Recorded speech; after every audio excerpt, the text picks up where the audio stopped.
Welcome back, subscribers. This is Johnny Hopper. Let's just get right down to it. Round 9. What chance does a privateer have? Welcome to Supercross. What do you say to a factory ride? So in the 450 class, you had only 42 riders, so 40 riders got paid. They made it to the night show. Because AC's injured with that broken collarbone, he left his throne undefended as far as the fastest qualifier. So we had Tomac with a 50.294, so damn near 50 seconds flat. I was impressed with Justin Hill. Justin Hill has been on fire when it comes to qualifying, where if you look at somebody like Webb, who always qualifies 5th to 10th to 15th, but ends up doing really well in the race. And then you have Justin Hill, who qualifies really well these last few races, but in the main event, doesn't finish. His results aren't as good as his qualifying position. This race was close. He was running in there in a podium position for quite a while till, gosh, the last 5 minutes or so. He was third with a 50.92, so almost a second off the pace. And then in the 250 class, Sexton was the fastest with a 50.4. So only 1/10 off of Tomac. It's always interesting that these 250s are damn near as fast as the 450s. But then if you put all those guys in the same classification in the premier class, they never seem to qualify as good as they did on their 250. Is it a bike deal? Is it just a track time deal where, you know, because everything is split up into Group A, Group B, Group C, if they have that many riders. And then every weekend they try to change it, you know, where Group B goes first, then Group A. And so they try to make it as fair as they can, but the track is always changing. And the 250s and 450s, they're always on the track at a different time. So the argument that they're just damn near as fast, there's a lot of variables because the track just changes. You know, if you've been out on a motocross track or supercross track, you know things change. Lips get smaller, holes get bigger, ruts get deeper. I do have to say that Pierce Brown, repping the 3 digits. 3 digits, it's legit. Qualified third with a 51.948, so good for that kid. Pretty much all the East Coast rounds break down just because there's more moisture in the air. And it doesn't matter what kind of dirt they bring in, just because the atmosphere, it changes things a little bit. I know some of the rounds, they just pile the dirt and they leave it in a giant shed. And sometimes it's not as nice of dirt that's there locally. But I don't know. It's up to Feld and AMA and whoever really is behind this. Racer X, I know they're pretty deep involved in everything. And one of the other things I thought was interesting was that triple out of the corner, triple onto the step off, and then step off. Wasn't that much faster than just if you were to come around the corner, go double, double, double, step on, step off.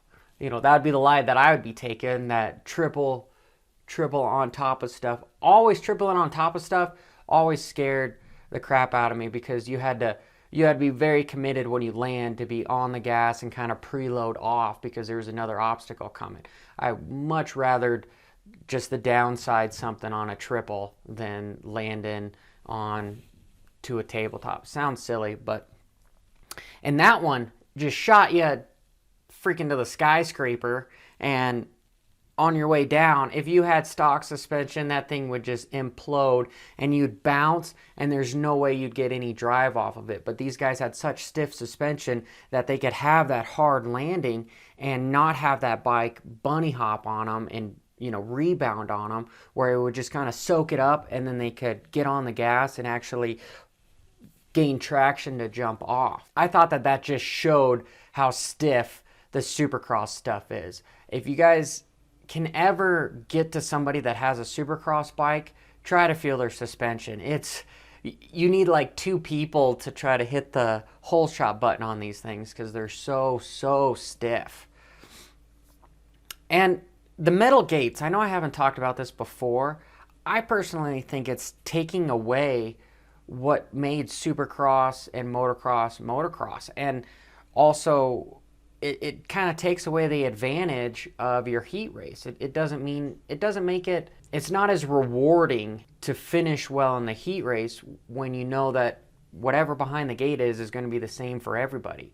You know, you're taking away 50% of that equation, because normally it's the giant cross-rutted deep rut in front of you and then the same jagged messed up rut behind you.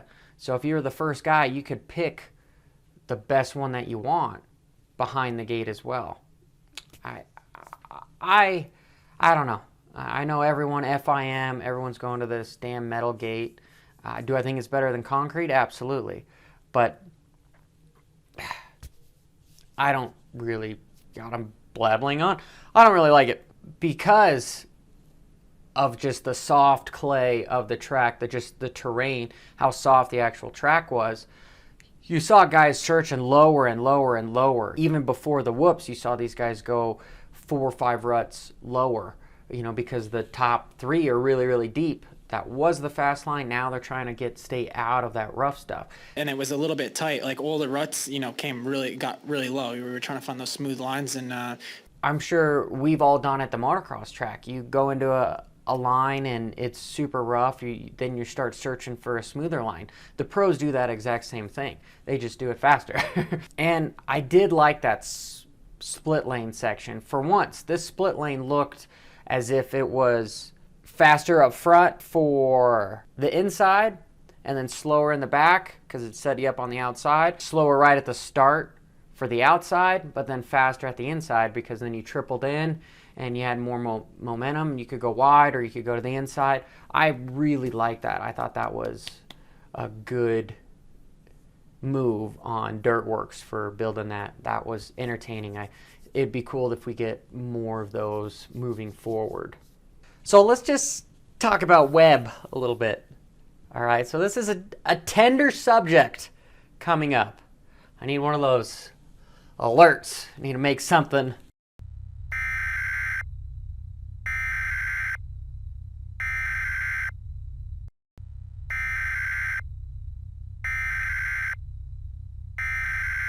When I have a controversial subject that is like, pay attention. I'm throwing shit at the fan. Right before the start, during time qualifying, you saw Webb just get super close to Tomac and didn't pass him. And even when he slowed down, Webb slowed down, made sure that he stayed right on his butt, just kind of made him uncomfortable the whole 10 minutes of the qualifying session. Why would somebody do that? Why is Webb now starting to do that? Is it playing dirty? In which psychological warfare supports the military mission. Objective, to remove as many as possible as hazards to our troops by reducing their combat efficiency and will to fight. In the realm of motorcycle racing without touching anybody, yeah, it's a little bit playing dirty. It's as if, you know, an MMA guy starts talking bad about somebody in the press conference. You're trying to get into that person's head, and here's just another mental warfare of being able to try to have make them think about something. I used to do it when I was on the starting gate with riders. I would pull up to the guy that I thought was the fastest, that was going to get the whole shot. I knew I'm pretty good at starts, so I knew all I had to do was get a front wheel in front of him, and then right before the 30-second board, I would like pop them on the shoulder, and they'd lose their concentration. They'd look at me. I'd be like, good luck, dude, good luck. And then the gate was about to go, and I just would get that 6 inches in front of somebody, and then I'd move right over, because then they'd have to hit their brakes or let off the gas. So then whether I got the whole shot or a third place start, that person didn't get that good of a start. It just little things like that riders do. And yeah, I've been an asshole before, I'm not gonna lie, but I'm not gonna say that I was always an asshole. It's just how you play the game. If you know anything about my channel, we know I talk a lot about the political game that racing motorcycles is. So if you're racing right now, you probably know somebody or yourself that has done such strategies. So I commend Webb for doing that, because he's got to start doing something, because he's not the fastest guy. Tomac is obviously the fastest guy. And if you know his weakness is his mental game, and that's your strong point, let's do the Jason Lawrence, Ryan Dungey, I'm going to have the same gear company as you, get in your head type strategy.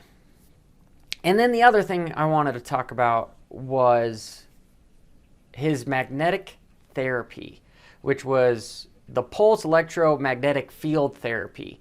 Of which a PEMF. I actually got to try this machine out earlier in the KTM hauler, and it's basically a really powerful magnet, as it was explained to me, that draws the inflammation out, and so then it can dissipate throughout the body. Cooper Webb's commitment to doing this therapy through. I've heard this being used overseas for quite a while. I've never personally been privy to such therapy. So what I'm about to say, take it with a grain of salt. Do I think that this helps? Well, obviously, if it's on most hospital bed corners, it's doing something. I've never heard of it, though, being used for hematomas and bone bruising. And because I was talking about politics, is this one of those scenarios where it's like, hey guys, watch what the right hand's doing. We're doing all this therapy, and then don't pay attention to what the left hand's doing.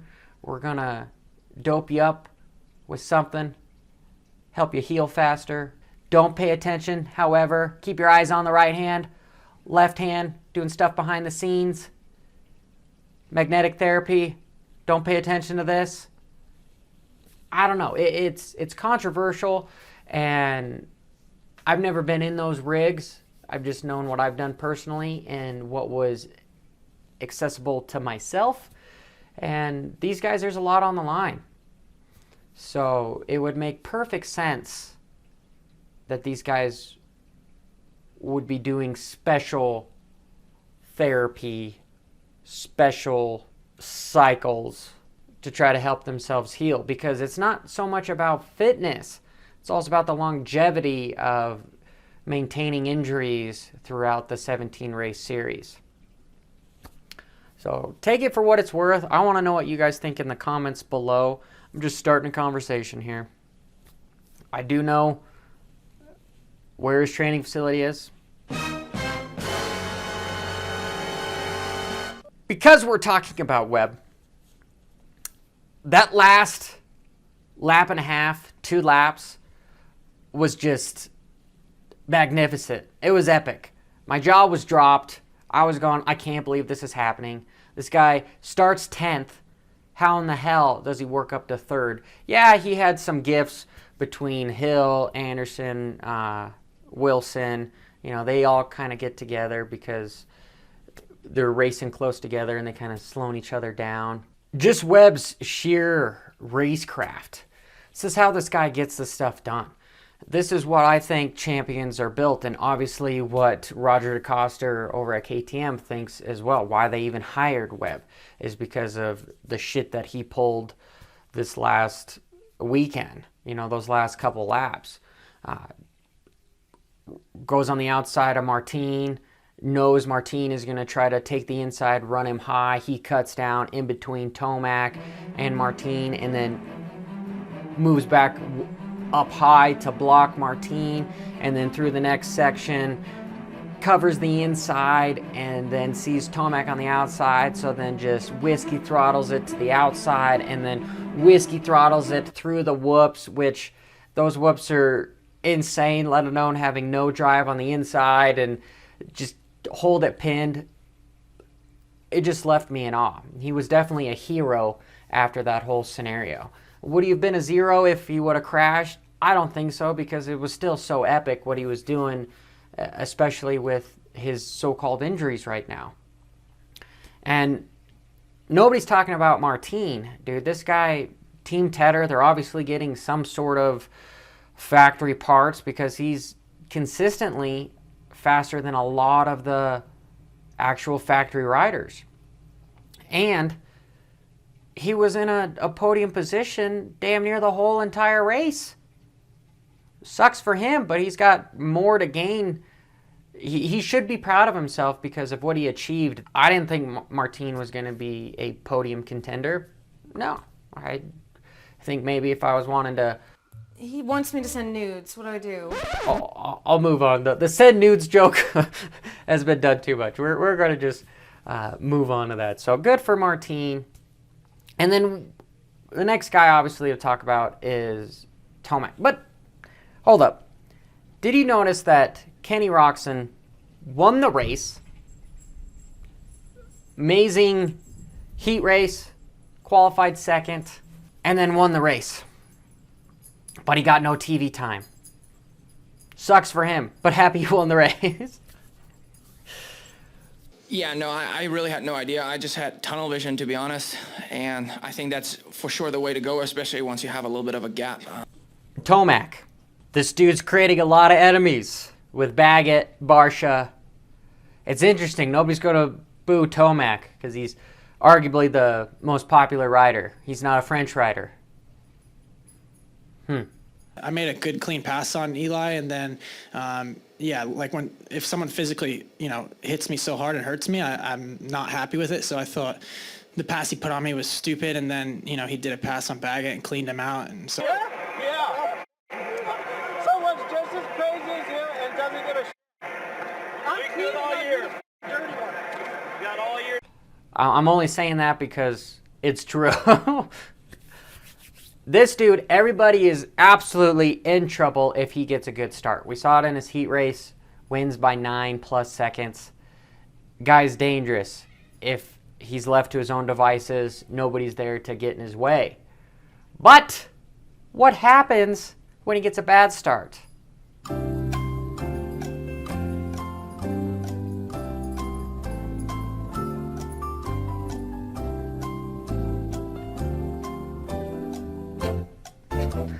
You're absolutely right. He chokes, messes up, takes somebody out, crashes. But he rebounded, he came back from that, which, again, just proves how fast this rider is. You win championships on your bad days, not necessarily your good days. And unfortunately for Tomac in the past, he's had plenty of bad days that have been really bad days. So finishing 4th, that's a pretty good day. And then, I guess, as far as on the 450 guys, I just got to talk about Anderson. This dude, last couple races, seems to be hitting everything. We saw him in the tunnel go Anderson, enduro cross, wheelies, hits him back and forth, pinball. He was always kind of messing up his teammate Dino. And then, last couple laps, doesn't want to hit Hill, slams on the brakes, or I think he actually did hit Hill. And then kind of brake checked Freezy, and then because Dino was following, ran into him and then let Webb and Tomac both by him. There's a lot of vendettas brewing, which I absolutely love. I think the sport needs more of it. We need more guys to be candid on camera. Let us know how they're really feeling. Not necessarily, I think the consensus is people are becoming a little bit more PG-13 as opposed to PG, just because times are changing with how much influence we have of the media, TV, social applications. I just get the impression that we're not as sensitive to bad-mouthing, particularly kind of bad words, and I don't want to say violence because that just sounds like our economy and our...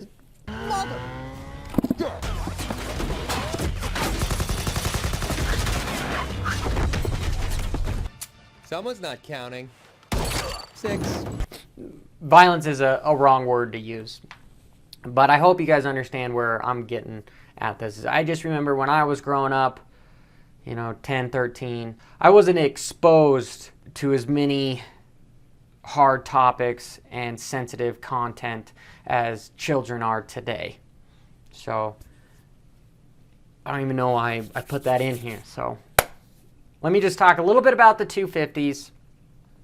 I like how Pro Circuit seems to overnight, maybe the last couple years, last year or so, Team Yamaha and Geico Honda have kind of been taking the spot as, hey, we're the elite team. We've got the best riders on here, at least the most consistent riders. Because Pro Circuit is struggling. They're struggling big time on both coasts.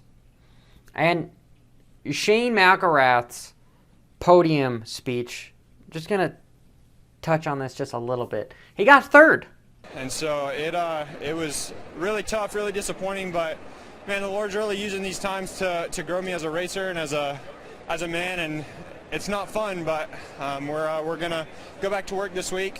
But then he says that these are really the trials and tribulations that I really have to, it's gonna grow me as a man. I kind of wanted to just be like, what? WTF? You got third, man. We all know you win championships on your bad days, not your good days. If your bad day is a third, be humble, move on. You got third. I want to know what you guys think on that whole thing as well. So let me know in the comments below again. And I would really like to see RJ actually take this whole thing. He seems to be under these guys' skin, particularly Sexton. They keep getting into it. So I'm looking forward to more racing with these top three guys. Because RJ, he's yet to win a race. Well, he won one of the Triple Crowns. So that does count as a main event win, but not a full race overall. And he's only 14 points with 5 rounds to go. I think he can do it. I want to know who you guys think is the favorite to win. Particularly probably more Sexton, but let me know. And then Martin, man, just a racing incident. Those guys were going so far to the inside that those tough blocks were off on the side of the track. And RJ made a small little mistake and actually went off the track, cut back in, looks like his foot peg or something, snagged that, and moved it in. But then Martin, if he was still if he was just almost in a couple inches over, he wouldn't have hit that thing.